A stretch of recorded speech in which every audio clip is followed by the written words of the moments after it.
Análise da conjuntura da semana do dia 13 de agosto de 2018. O fato mais relevante que tivemos nessa semana foi o debate dos candidatos à presidência da República do Brasil, sem a presença de ninguém do PT, principalmente do ex-presidente Lula, que se encontra preso e disparado nas pesquisas. Bom, a avaliação geral desse debate, o que demonstra? Sobre um ponto de vista que tente avaliar as coisas mais profundamente do que elas aparecem na superfície. Em primeiro lugar, revela que a crise política no Brasil é gigantesca. Nós tivemos que os candidatos que estiveram presentes fizeram um papelão, de fato isso. Nós tivemos que as candidaturas da direita, elas são candidaturas, todas elas de crise, e todas elas muito fracas e com escassíssimo apelo popular. O papel, por exemplo, do Bolsonaro, segundo colocado nas pesquisas, na tentativa de se apresentar para o eleitorado como um candidato de extrema-direita, mas com clareza do que está fazendo, dando soluções, etc., tentou aparecer como uma espécie de quê? De freirinha de extrema-direita. Um papel confuso, pouco convincente, e não como aquele cachorro louco onde ele costuma nadar com mais tranquilidade. Ou seja, um papel basicamente ridículo. E o papel do Alckmin foi um papel muito confuso também, onde ele tentou se apresentar como um candidato mais moderado que o Bolsonaro, mas tentando ganhar fatias do eleitorado da extrema-direita, que é o que tem se repetido no mundo inteiro. Já temos falado, por exemplo, que essa foi a política de Sarkozy quando disputava votos 2 eleições atrás com Marine Le Pen na França, que é uma das 5 potências imperialistas do mundo. E aqui é a mesma coisa, é a mesma política. Então, Alckmin tentou apresentar ótimos números na segurança pública de São Paulo, de uma maneira bastante artificial, porque sabemos que os números são artificiais, tem acordos até com as facções criminosas aí, como o PCC, e também tem um grande problema de que o Brasil está submerso numa crise brutal, e não são esse tipo de maquiagens que vai dar alguma perspectiva para alguma coisa. O candidato do governo, Henrique Meirelles, já é um candidato que nasce desmoralizado por conta dos grandes ataques da extrema-direita contra o governo Temer e por conta do fracasso, o governo da política de Meirelles, o governo de crise de que se trata esse governo Temer. Os únicos triunfos que Meirelles conseguiu apresentar é quando ele foi ministro do Lula, onde quando apresenta, por exemplo, a criação de 10 milhões de empregos, não foi o governo Lula que criou esse emprego, foi o Banco Central dirigido por ele, que é ridículo também. E aí, o que acontece? Meirelles não conseguiu o apoio do Centrão, que ficou com Alckmin. Centrão é esse centro da política brasileira, uma direita fisiologista ligada basicamente ao municipalismo e aos interesses caudilistas, que o imperialismo está tentando massacrar pelo menos desde 1988 com a fundação do PSDB, porque isso torna o controle político do Brasil caro. E o imperialismo quer direcionar esse dinheiro para o próprio bolso, o que é óbvio, né? E o problema é que o Alckmin, para avançar, na candidatura dele, que é outra candidatura de crise que se encontra contra as cordas com as denúncias da Lava Jato, né? Por exemplo, no caso da Dersa, entre outros, ele se aliou ao Centrão. Mais do que isso, ele foi ungido pelo Centrão como o seu chefe. Então, o que acontece? Uma candidatura de tanta crise que ela tem muitas dificuldades para avançar. Aí tem a candidatura do Álvaro Dias, que seria um candidato da Lava Jato, ex-senador pelo PSDB pelo Paraná, que agora é senador por um partido insignificante chamado Podemos. E também o papel dele foi hiper apagado, hiper ruim, sem ter nada para apresentar para o eleitor. E as candidaturas principais da extrema-direita estão todas pulverizadas. O próprio vice do ex-capitão Bolsonaro, o general Mourão, que fez várias declarações a la cachorro louco e que por isso ele foi sendo tirado de posições do exército, apesar de que agora se encontra aposentado, ele participa de um dos partidos nanicos de extrema-direita. A mesma coisa o outro general supostamente legalista, que foi o chefe da invasão brasileira no Haiti, o general Heleno. Então, que nós temos um aspecto todo dividido e que não consegue convencer, não consegue estruturar uma candidatura forte em torno do qual consiga juntar a direita como um todo. E temos a grande ausência do PT. Essa ausência do PT, como tudo é dialético na vida, tudo é contraditório, poderia se considerar um grande triunfo da extrema-direita, do imperialismo, porque o Lula não está ali. E, de fato, é um triunfo. Mas, ao mesmo tempo, apesar de ser um triunfo, ao mesmo tempo é uma derrota. Porque revela uma fraqueza total. Então, por exemplo, nesse debate, o que não faltou, ou melhor dizendo, o que sim faltou, foram os ataques contundentes contra Lula. A crise que se armou no governo Dilma, em 2015, por exemplo, poderia ser toda ela jogada nas costas do Lula. Porque a Dilma foi uma criação do Lula, da mesma maneira que o Haddad, a mesma coisa. E, nesse sentido, poderiam ter sido feitas críticas muito contundentes, duras, em cima dessa campanha geral anticorrupção da Lava Jato, como, por exemplo, em cima da questão do mensalão, em cima da questão da Petrobras, etc.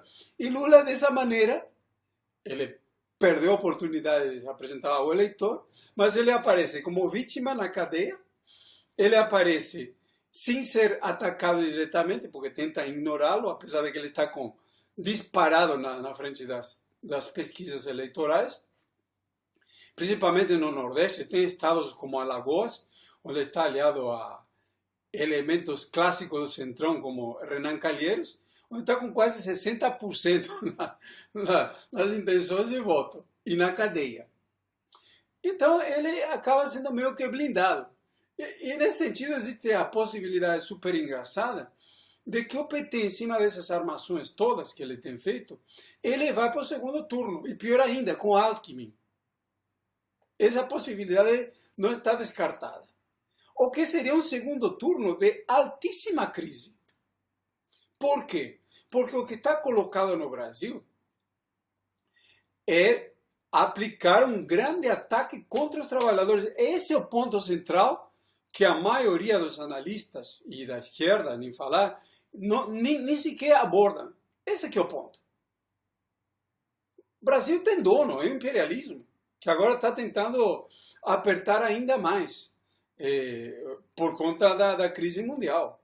O controle e a roubalheira não, seria a expoliação do Brasil, porque no capitalismo são todos negócios, para estabilizar a taxa de lucros das grandes empresas, do mundo, que viram os lucros caírem violentamente a partir desde 2008, quando os mecanismos para controlar a crise de 2008 se esgotam. Ou seja, esses mecanismos começam a se esgotar em 2012. E a partir daí os lucros em queda livre e o endividamento generalizado no mundo está tomando dimensões apocalípticas. Então, nesse sentido, não é um problema moral, é um problema de que o imperialismo precisa de uma ferramenta estruturada a partir de um controle do Estado brasileiro para poder impor ataques como, por exemplo, acabar com a reforma trabalhista de vez, todos os direitos, com a reforma, acabar com a previdência social, tudo, como existe, como já acabou em vários lugares, acabar com e privatizar a educação, a saúde, entregar em bandeja às empresas estrangeiras, ao grande capital, o petróleo, o setor elétrico. Agora, pensa um pouquinho o seguinte, o segundo turno com o PT e com o Alckmin resolve o problema do imperialismo? O Brasil deixou de ter dono de uma hora para outra, virou um negócio em Marte. Então, o que fica bem claro é que se trata de uma situação de extrema crise nessas eleições. Porque o que resultar desse jogo eleitoral dificilmente vai dar conta do recado que tem colocado. É como uma loja. Sobe um diretor ou um gerente da loja, ele tem que dar lucros para o patrão. Se não conseguir isso, ele corre o risco de ser mandado embora. E aqui corre o risco de sofrer um golpe de Estado ou qualquer outro mecanismo que nem sofreu Dilma para buscar colocar um governo mais duro. Já qualquer governo que surgir dessas eleições é um grande governo de crise. Isso que é, seja Alckmin, pior ainda se for alguém do PT, o próprio Bolsonaro, seria um grande governo de crise. O que seria um pouquinho melhor seria o Álvaro Dias, mas já se percebe que não vai decolar, um candidato de muita crise. O próprio Bolsonaro, dentro da extrema-direita, aparece como um candidato folclórico, mal visto por todas as declarações cachorro louco, e a situação não está como para colocar nesse momento alguém tão abertamente fascista no governo. Eu sei alguém mais, tipo um Macron na França, mais aparentemente temperado, moderado, etc. E nesse sentido, o que nós vemos é que o imperialismo só tem uma alternativa, que é a que ele está aplicando até agora, que é avançar por fora do parlamento. Que significa, na prática, adotar toda uma série de mecanismos por fora das instituições, por fora do regime jurídico. Há no Brasil um golpe de Estado jurídico, não podemos esquecer disso. E esse golpe de Estado jurídico implica em que as leis são tratoradas toda hora. E nesses dias, na última edição da revista Veja, na penúltima, apareceu na seção Radar o Gebran, que é o presidente do TRF4, Tribunal Regional Federal número 4, seria a segunda instância do juiz Sérgio Moro, de Curitiba, dizendo que ele atropelou as leis, passou por cima das leis, não respeitou as leis, contra a decisão do desembargador Fabretto de libertar o ex-presidente Lula, para evitar um problema pior. E isso é o que estão fazendo toda hora. Não respeitando lei nenhuma. O que a Lava Jato faz isso. A teoria do domínio dos fatos que eles aplicam é isso. Aquele agente da Polícia Federal que foi super enquadrado porque ele denunciou aquela ação de uma juíza e da própria Polícia Federal que levou à morte de um reitor de uma universidade em Curitiba, demonstra isso. E toda uma série de outras ações também. Agora, para a esquerda, nós estamos na democracia. Só que não tem democracia nenhuma. Teve gente que, por exemplo, chegou a me dizer assim, que eu tinha errado, nós, né? Quando eu digo eu, somos nós do Gazeta Revolucionária, quando nós dissemos que no Brasil o regime estava indo para um regime bonapartista, porque isso não aconteceu. Bom, E o que tem hoje? Não é bonapartismo puro? Esse governo aí, com a Lava Jato, com o judiciário desse jeito, isso aí cada vez mais bonapartista. E o regime está indo a um bonapartismo cada dia mais exacerbado. E rumo a um golpe militar aberto. Por quê? Porque não tem jeito. Não é porque seja bom ou seja mal fulano ciclano. É porque precisa aplicar um grande ataque contra os trabalhadores. Esse é o ponto. E para isso precisa de um governo muito mais duro. Nesse sentido, o que nós vimos que a atuação nesse debate da chamada esquerda também foi ultra lamentável. No caso do Boulos, bom, uma atuação totalmente social-democrata, em nenhum momento encampou a defesa do padrinho dele, que é o Lula, nem encampou uma denúncia fortíssima contra o golpe. Já parece que nós estamos na Suíça em 1900 e não no Brasil em 2020. É uma atuação para lá de lamentável, super eleitoreira, né? Que não chama atenção à população, não denuncia que há um enorme ataque contra a população e que a saída não é eleitoral, que inclusive o grande problema aqui é que é o seguinte: o imperialismo está tentando legalizar algum governo o mais duro possível para avançar nos ataques, é só isso. E o regime atual é um regime golpista.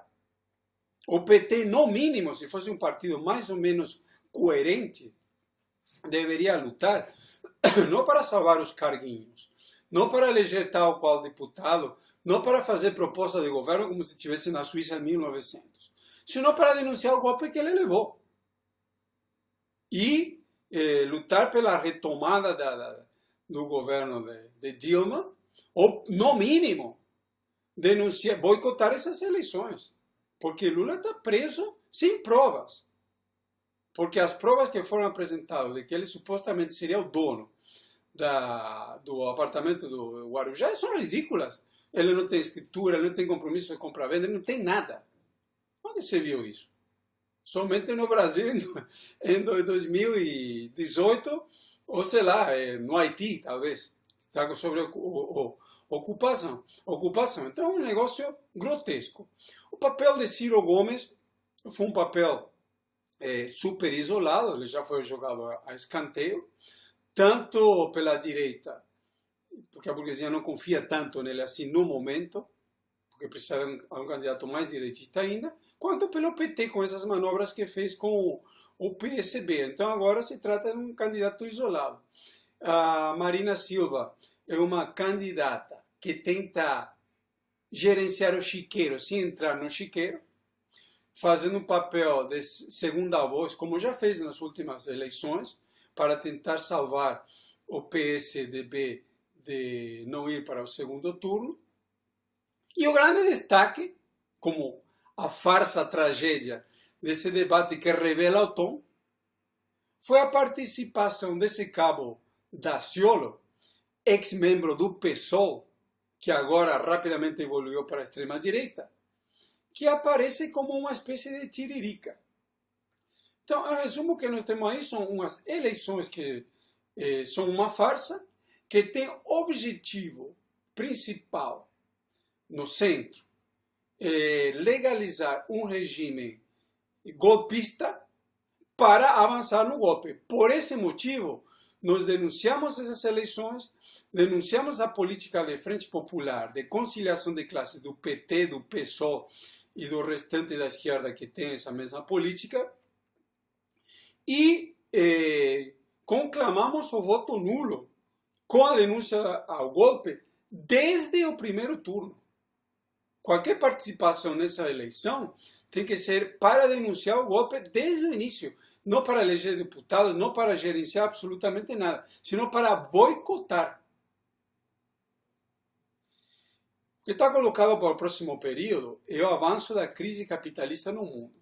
E isso vai levar a um ascenso operário que vai colocar no jogo a um elemento que é o principal que está faltando há algumas décadas, que é a classe operária mobilizada.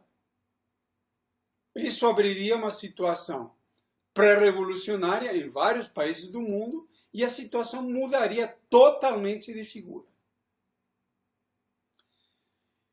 Esse debate nós estaremos aprofundando no próximo dia, quarta-feira, 15 de agosto, às 20h30, pelo canal do YouTube do Gazeta Revolucionária.